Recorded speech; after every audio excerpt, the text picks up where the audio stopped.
போக்குவரத்து துறையின் அபிவிருத்தி ஒரு நாட்டின் துரித அபிவிருத்திக்கு வழிவகுக்கின்றது. இருப்பினும் நம் நாட்டின் கிராம பகுதிகளின் வீதி புனரமைப்பு நடவடிக்கைகள் தாமதப்படுத்தப்படுகின்றமை நாட்டின் அபிவிருத்தியில் பாரிய தாக்கத்தை ஏற்படுத்தும் என்பதில் சந்தேகமில்லை. பள்ளிமுனை கிராமத்தின் பிரதான வீதியே இது. மன்னாரில் உள்ள பெருக்கை மரத்தினை பார்வையிடுவதற்காக அன்றாடம் வருகை தரும் சுற்றுலா பிரயாணிகள் இந்த பாதையை பயன்படுத்தி வருகின்றனர்.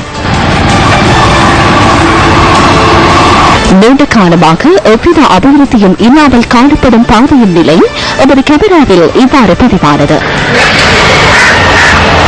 மீன்பிடியை பிரதான தொழிலாக கொண்டுள்ள இந்த கிராமத்தில் பாதை சீரின்மையினால் மீன் விற்பனையில் ஈடுபடுவதில் சிரமங்களை எதிர்கொள்வதாக வியாபாரிகள் தெரிவிக்கின்றனர். இந்த கிராமத்தில் 190% மக்கள் மீன்பிடியாளர்கள். இவர்கள் பிடிக்கும் தங்கள் மீன்களை கொழும்புக்கு ஏற்றுமதி செய்வதற்கு இந்த வீதி பிரதான வீதி. இந்த வீதியை பயன்படுத்துவது பெரிய சிரமப்படுறார்கள். அரசு அதிகாரிகள், பாடசாலை செல்லும் மாணவர்கள், வைத்தியசாலைக்கு செல்பவர்கள் பல்வேறு இன்னல்களுக்கு மத்தியில் இந்த வீதியினை பயன்படுத்தி வருவதாக அங்கலாய்க்கின்றனர். இதுவரையில் எனக்கு நான் அறிந்த காலந்தோக்கான 15 வயது நினைக்கிறேன். பள்ளிக்கூடம் படிக்கிறதுக்கு இதே நிலைமை தான். சில வேளைகளில் சொல்யூஷன் போடுவாரெல்லாம் இதுதான் நடக்குது தவிர, ஆனால் திறமையாக திருப்திகரமான ரோட்டா இல்லை.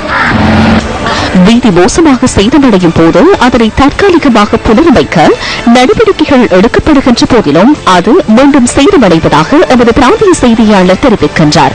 இந்த வீதியினை புனரமைத்து தருமாறு அரசியல்வாதிகளிடம் பலமுறை கோரிக்கை விடுத்த போதிலும் கவனத்தில் கொள்ளப்படவில்லை என பிரதேச மக்கள் அங்கலாய்க்கின்றனர்.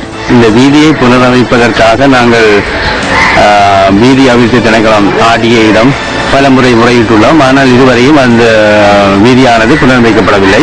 இந்த வீதியில் இடையிலே பெற்றோட்டுவார்கள், அதோட முடிஞ்சதில்லை. அல்லது எலெக்ஷன் வந்தால் அல்லது அமைச்சர்கள் வந்தால் இந்த வீதியிலே பெற்றோட்டி மண் போட்டு நிரப்புவார்கள். மற்றபடி இந்த வீதியை புனரமைப்பது கிடையாது. தமது கிராமத்தின் வீதி எப்போது புனர் நிர்மாணம் செய்யப்படும் என்ற ஏக்கத்துடன் உள்ளனர் பள்ளிமுறை கிராம மக்கள்.